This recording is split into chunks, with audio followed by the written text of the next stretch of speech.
very welcome back. Now, since last March, there's been so much talk about having a baby in lockdown and what that entails. But what happens when you go home and you now have to deal with a newborn without being able to ask relatives or friends for additional help? Well, since having her third baby in December, that's what our own Suzanne Kane has been doing.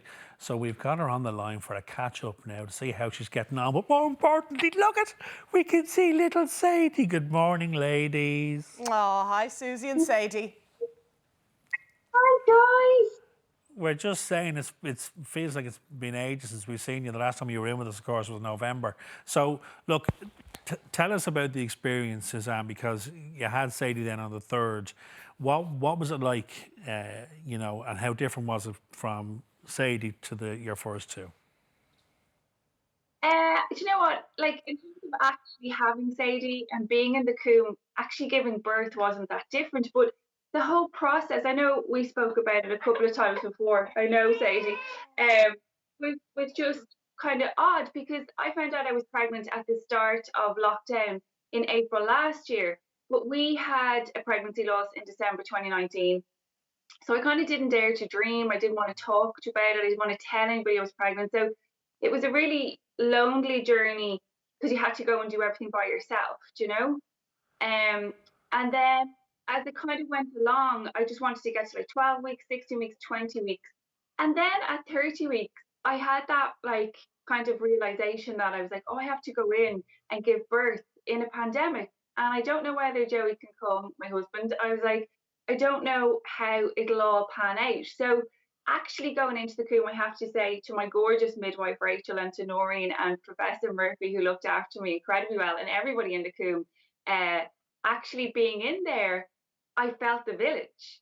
And we need the village. You need that lovely feeling of you're so supported. And even I had a wobble because at the lift after I given birth and we were all good and we were both safe, we had to say goodbye to Joey. We had to wave him off, and I went to the room by myself. And I could feel that, like, I thought my heart was going to break because I just wanted him to stay with us that little bit longer. But the minute I got to my room, nurses and midwives were in. They're like, "How you doing? Let's get you some tea and some toast." So that part of it, I was really worried about being in the hospital. But actually, that lovely village effect was definitely in the hospital. But coming down and coming back to the house, and that, you know, that kind of euphoric feeling you have when you bring a baby home, I kind of lived on that for a bit. But I found last week was just the hardest week. Like, I missed my mum so much. I really wanted just my mum to come and sit with us or let me have a cup of tea. And I think that's the experience of so many parents across the country that, you know, you kind of, I lived in stages. It was like, get through the start of the pregnancy, get to the big scan. And then just lived in the, I have to go and have the baby and just hoping everything was safe and that I'd have Joey with me. The reality of actually being at home with three kids in a pandemic just I honestly was like, sure, I'll be back to work with you guys. I'll bring her in. It'll be grand. But the isolation, and even though I have two kids here and then a baby, it can be really lonely. And I kind of dread to think what it's like for so many moms who are on this journey for the first time, you know? Yeah, Susie, you've been so honest, and I think that's so important for others tuned in this morning. You've done brilliantly honest blogs on your whole experience of going into the hospital. It's an anxious time pre-COVID. So I can only imagine what it's like not being able to have your mother there or your best friends there or that support network you don't have. So if you have a bad day or a bad week, I mean, that's perfectly normal pre-COVID, never mind what you're going through now. The hospital environment, when was Joey allowed access? Just for anyone who is expecting, because we all know that the importance of, and Simon being that dad, having gone in and out of the hospital, you know, what kind of access did Joey have to you in hospital? Yeah, we talked about that before about having your person there, whoever that may be it your partner or your husband or your wife or your boyfriend, girlfriend, or your mom or dad, whoever. But for Joey, I was really lucky. So my consultant, Professor Murphy, had decided that I needed to be induced. So I knew my date was going to be the 3rd of December. But actually, that gave me this real sense of empowerment that I was like, oh, I know when I'm going to go in. And but then it looked like I was going to go into labour early.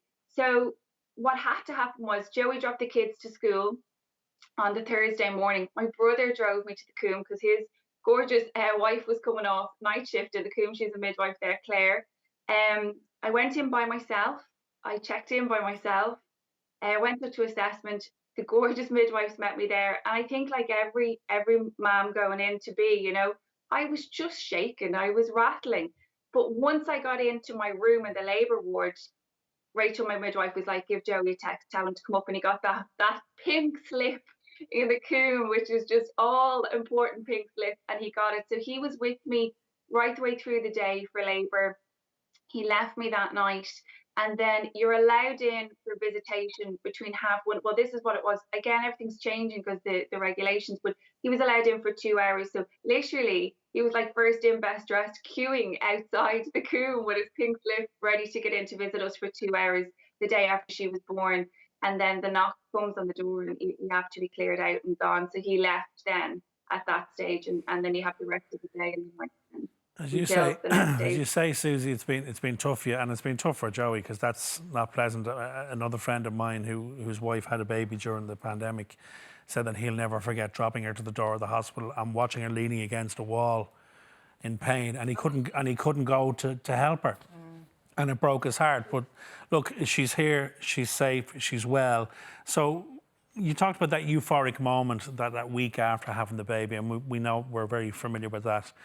But then the couple of weeks after it, Susie, where you need that half hour to yourself to go up and have a shower, when relations and friends are dropping into the house, just gives you a chance to breathe. That's taken away from you now, though. So, I mean, it is tough to cope with stuff like that, isn't it? Yeah, it's kind of really weird one because with Sadie, I know she's my third baby and I want to absorb every second of her.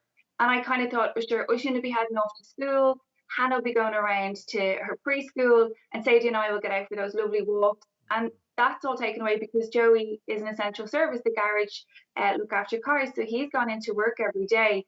So even just that moment of being able to kind of just catch your breath, it's intense, as you know, even with one little baby, a newborn, someone coming in and saying, "Are you okay?" And even, do you know what I miss? And I know it sounds really silly, but like when you go walking with your baby in the park, people go, "Oh my God, can I see your baby?" Yeah, and of course they can't do that, Susie. They can't, that physical.